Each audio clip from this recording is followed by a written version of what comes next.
शांति। चलिए बाबा की मुरली के पॉइंट रिपीट करेंगे। कल बाबा ने क्या क्या सब विशेष डायरेक्शन दिए।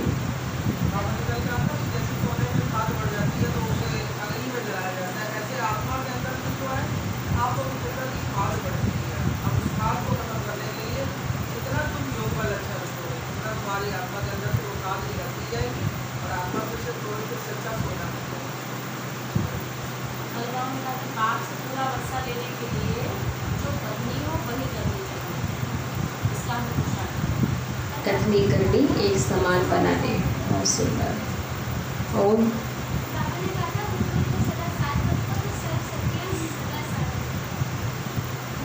बहुत सुंदर। चलेंगे आज की मुरली की ओर। आज बाबा क्या क्या हमें विशेष कार्य दे रहे हैं। आज 25/7/20 के बाबा के विशेष महावाक, साकार महावाक। बाबा बोले, मीठे बच्चे देह अभिमान छोड़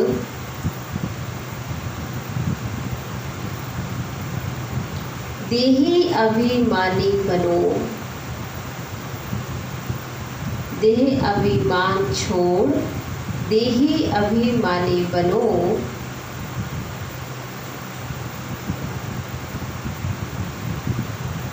देही अभिमानियों को ही ईश्वरीय संप्रदाय कहा जाता है।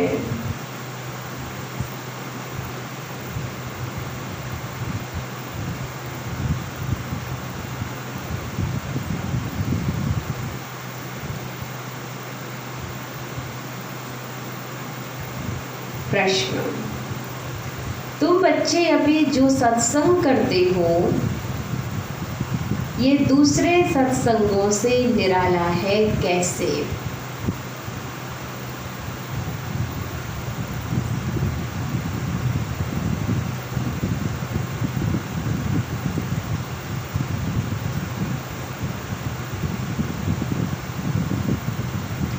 उत्तर, यही एक सत्संग है जिसमें तुम आत्मा और परमात्मा का ज्ञान सुनते हो।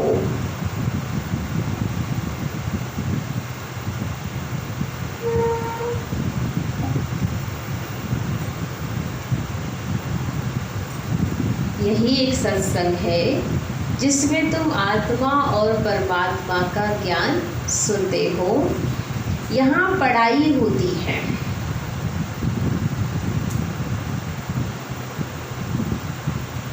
एम ऑब्जेक्ट भी सामने है।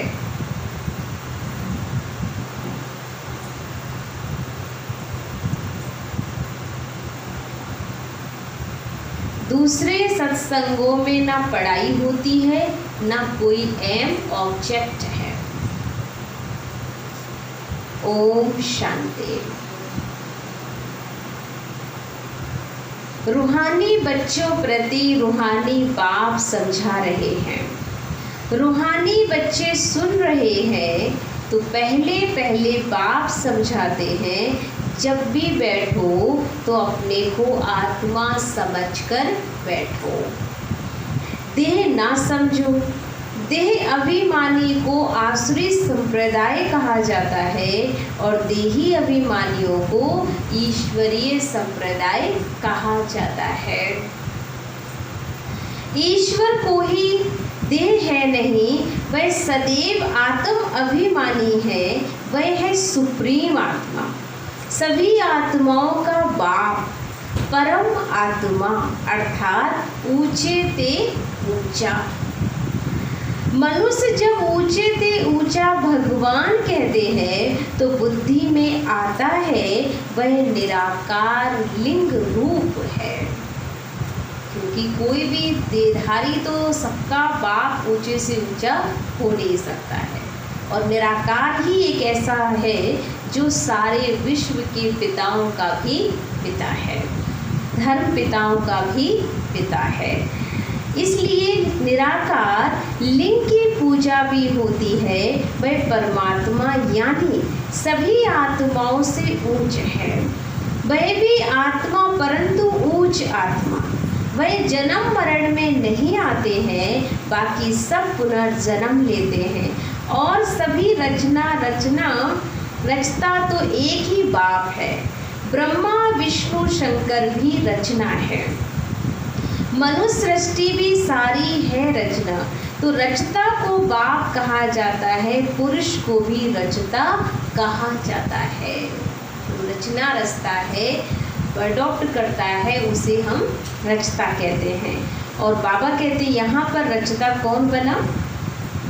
स्त्री को एडॉप्ट करते, फिर उनसे क्रिएट करते, पालना करते, बस विनाश नहीं करते हैं। और जो धर्म स्थापक होते हैं वह भी क्रिएट करते हैं, अपनी रचना को संसार में अपने शिष्य बना करके क्रिएट करते हैं, जिसके द्वारा वो अपने धर्म की उत्पत्ति करते हैं, वृद्धि करते हैं, फिर उनकी पालना करते हैं।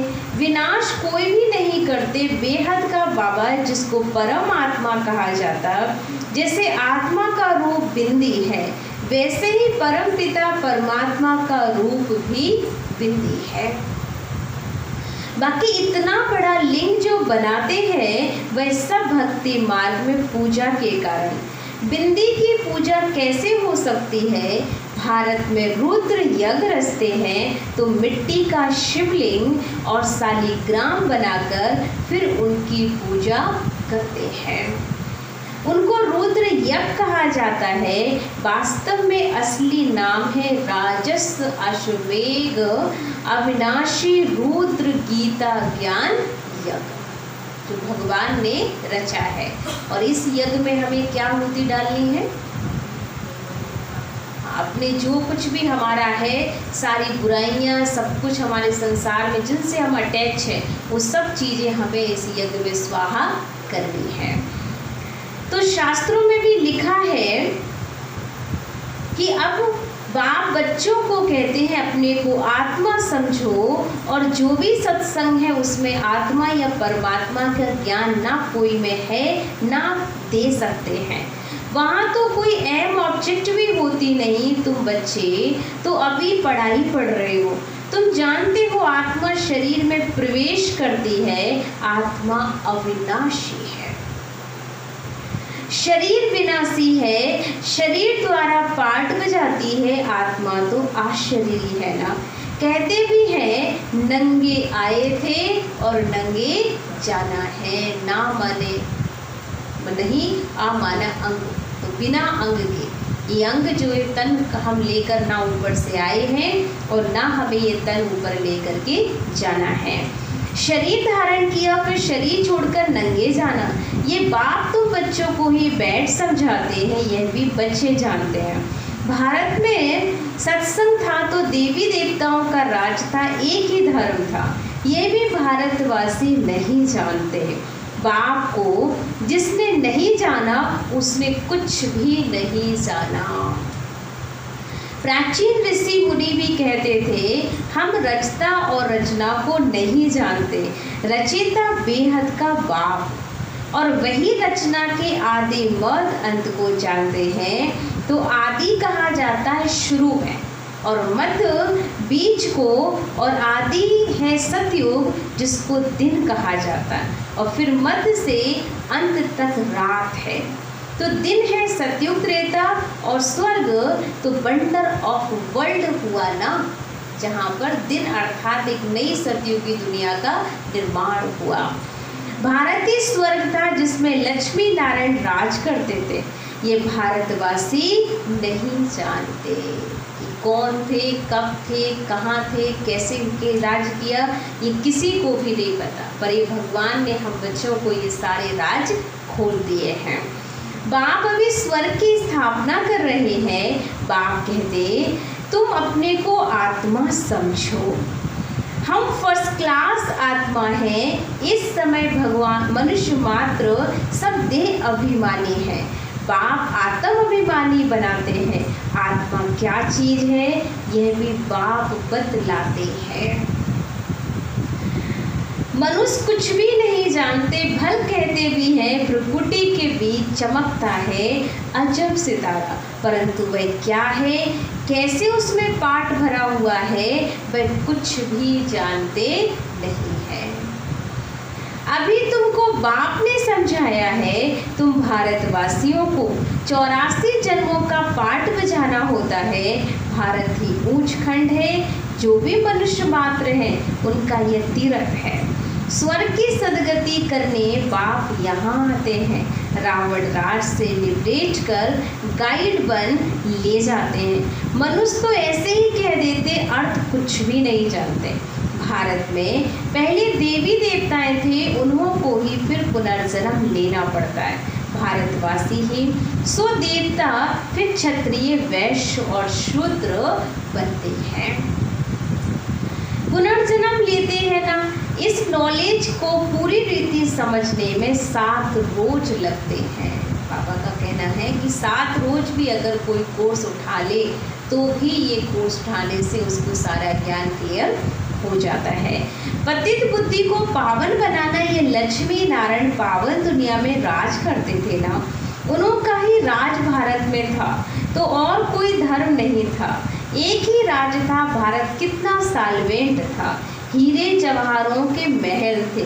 फिर रावण राज में पुजारी बने हैं, फिर भक्ति मार्ग में ये मंदिर आदि बनाए हैं। सोमनाथ का मंदिर था ना, एक मंदिर तो नहीं होगा, बाबा कहते जब होंगे तो बहुत सारे मंदिर होंगे जहाँ पर शिव की जो है शिवलिंग की आराधना हुई होगी। यहाँ भी शिव के मंदिर में इतने तो हीरे जवाहरात थे जो मोहब्बत गजनवी ऊंट भरकर ले गए। इतने माल थे, ऊंट तो कोई क्या, कोई लाखों ऊंट ले आए तो भी भर ना सके। कितना सतयुग में हीरे जवाहरात की भरमार थी। जब सोने के महल थे तो ऊँटों पे कितना सामान लेकर जा सकते हैं। तो बाबा कहते हैं पूरा जो है लाखों ऊँट भी ले आए ना तब भी वो इतना भर नहीं सकते थे, इसलिए कहते 17 बार हमले किए। जबकि उस समय फिर भी काफ़ी चीज़ें बाबा कहते कहीं ना कहीं दब गई थी। उस हिसाब से फिर भी 17 बार हमले करके मोहम्मद गजनवी ने मंदिर को लूटा। सतयुग में सोने हीरे जवाहरात के तो अनेक महल थे।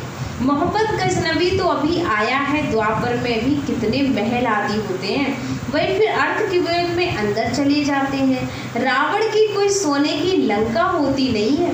रावण राज में तो भारत का ये हाल हो जाता है कि 100% रिलीजियस, अनराइटियस, इंसॉल्वेंट, पतित, विशस नई दुनिया को कहा जाता है। वाइसलेस माने ये पतित दुनिया को हम कहेंगे, अनराइटियस, इंसॉल्वेंट, विशस या रिलीजियस कहेंगे, लेकिन पावन दुनिया को कहेंगे वाइसलेस वर्ल्ड, पावन दुनिया। भारत शिवालय था जिसको वंडर ऑफ वर्ल्ड कहा जाता है।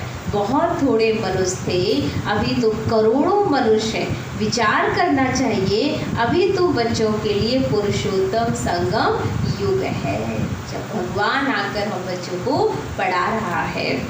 जबकि बाबा तुमको पुरुषोत्तम पारस बुद्धि बना रहे हैं।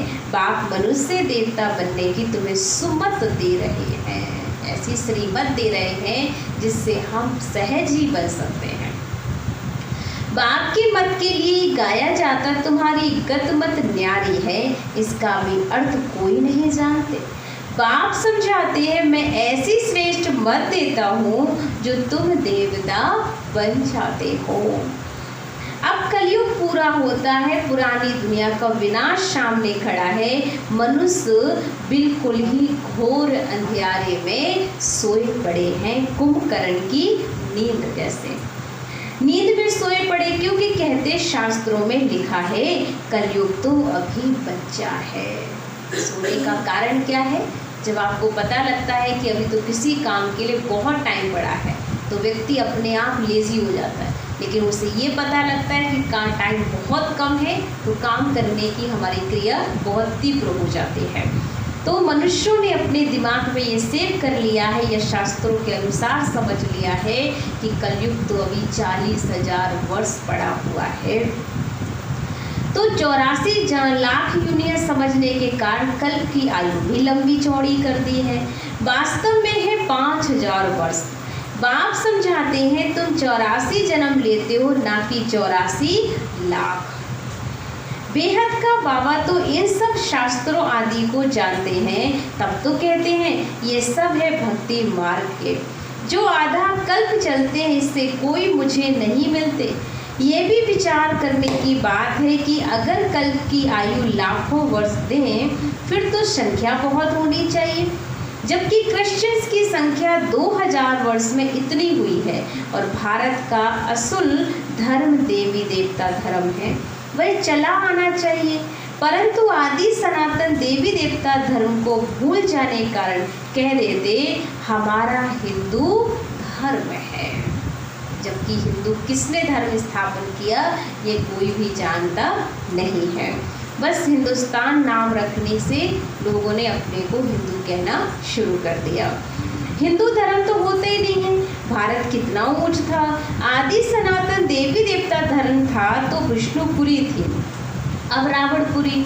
वही देवी देवताएं 84 जन्म बाद क्या बन गए हैं।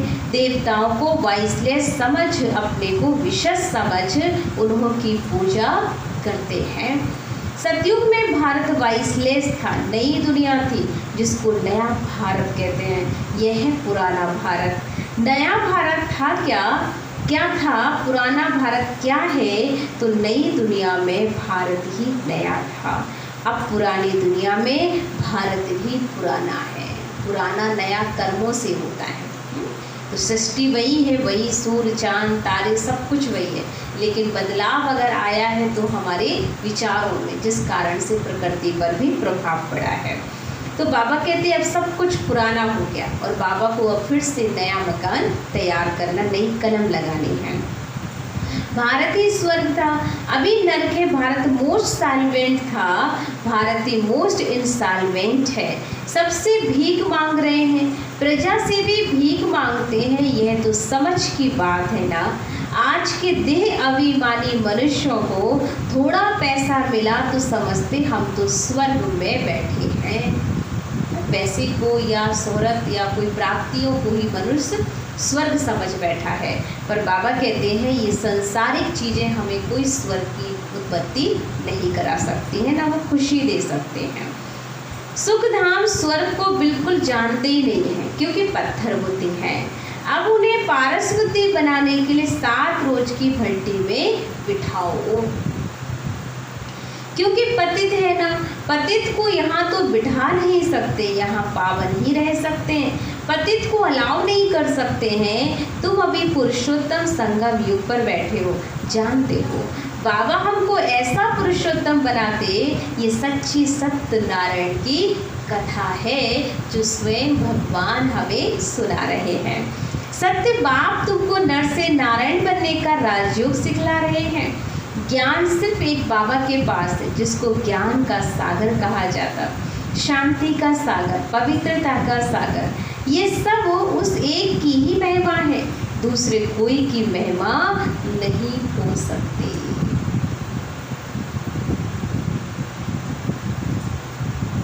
बाबा के दूसरे किसी की महिमा हो नहीं सकती। देवताओं की महिमा अलग है, परमपिता परमात्मा शिव की महिमा अलग है। वह बाप है, कृष्ण को बाप नहीं कहेंगे। अब भगवान कौन ठहरा, अभी भी भारतवासी मनुष्यों को पता नहीं है कि सबका मालिक, सबका पिता कौन है। कृष्ण भगवान वाच कह देते हैं, वह तो पूरे 84 जन्म लेते, सूर्यवंशी सो चंद्रवंशी सो वैश्ववंशी। मनुष्य हम सो का अर्थ भी समझते नहीं। हम आत्मा सो परमात्मा कह देते, कितना रॉन्ग है। अभी तुम समझाते हो कि भारत की चढ़ती कला और उतरती कला कैसे होती है। यह है ज्ञान, जो ज्ञान तुम औरों को दे सकते हो कि भारत चढ़ा कैसे है और भारत उतरा कैसे है। अब फिर से भारत चढ़ने वाला है। वही सब भक्ति। सतयुग में सब पावन थे, राजा रानी का राज चलता था, वहाँ वजीर भी नहीं होता है। कितना राजा रानी खुद ही मालिक हैं, बाप से वर्षा लिया हुआ है, उनमें अकल है। लक्ष्मी नारायण को कोई के राय लेने की दरकार नहीं है, वहाँ वजीर होते नहीं। कारण है कि वहाँ का राजा जो है वो इतना बुद्धिमान होता है कि उसे किसी वजीर को रखने की, मंत्रीगण को रखने की आवश्यकता नहीं पड़ती। भारत जैसा पवित्र देश कोई था ही नहीं, महान पवित्र देश था, नाम ही था स्वर्ग, अभी है नरक। नरक से फिर स्वर्ग बाप ही बनाएगा। अच्छा, पापा ने प्यार दिया बच्चों को। अच्छा, मीठे मीठे सिकी लदे बच्चों प्रति माता पिता बाप दादा का याद प्यार और गुड मॉर्निंग। रूहानी बाप की रूहानी बच्चों को नमस्ते। हम रूहानी बच्चों की रूहानी बाप दादा को दिल व जान से, सिकवा प्रेम से याद प्यार और गुड मॉर्निंग, नमस्ते नमस्ते नमस्ते। शुक्रिया बाबा, शुक्रिया बाबा, शुक्रिया।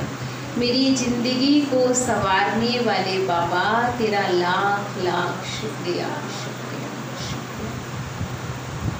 धारणा के लिए मुख्य सार। फर्स्ट पॉइंट है, एक बाप की सुमत पर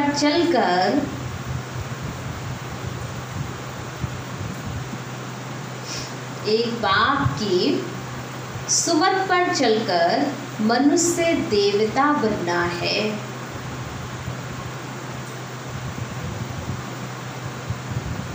इस सुहावने संगम युग पर स्वयं को पुरुषोत्तम पारस बुद्धि बनाना है।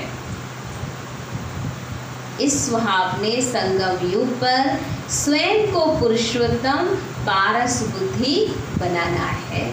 सेकंड पॉइंट, 7 रोज की भट्टी में बैठ पतित बुद्धि को पावन बुद्धि बनाना है। सत्य बाप से सत्य नारायण की सच्ची कथा सुन नर से नारायण बनना है। वरदान,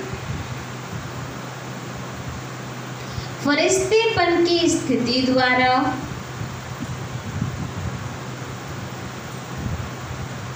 बाप के स्नेह का रिटर्न देने वाले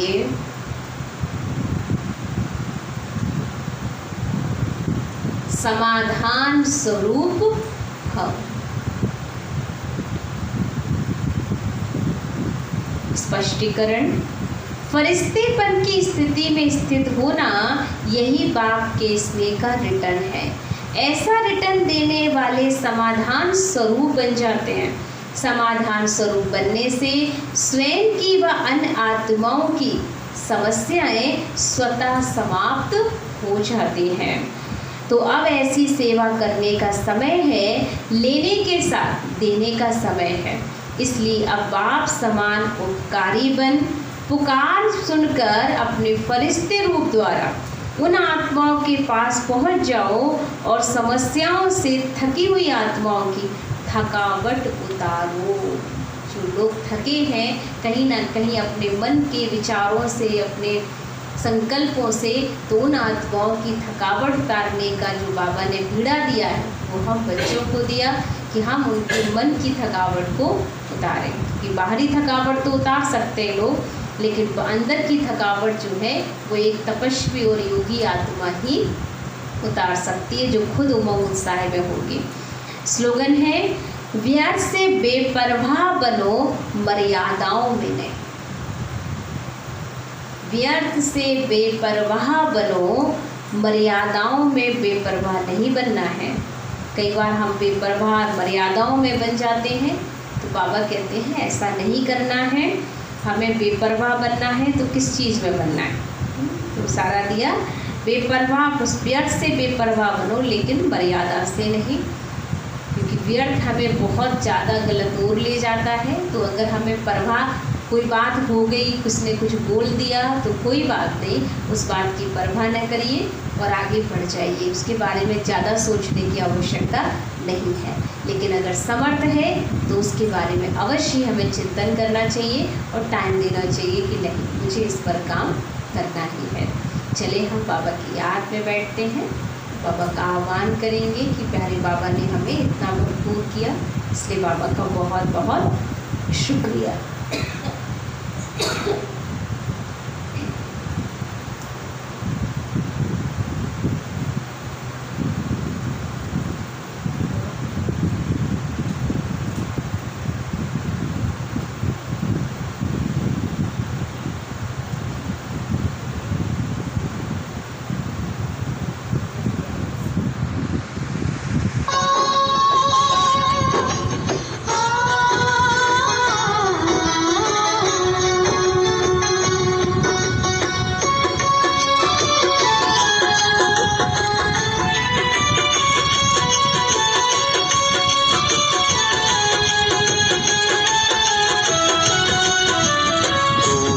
तूफानों का डर नहीं,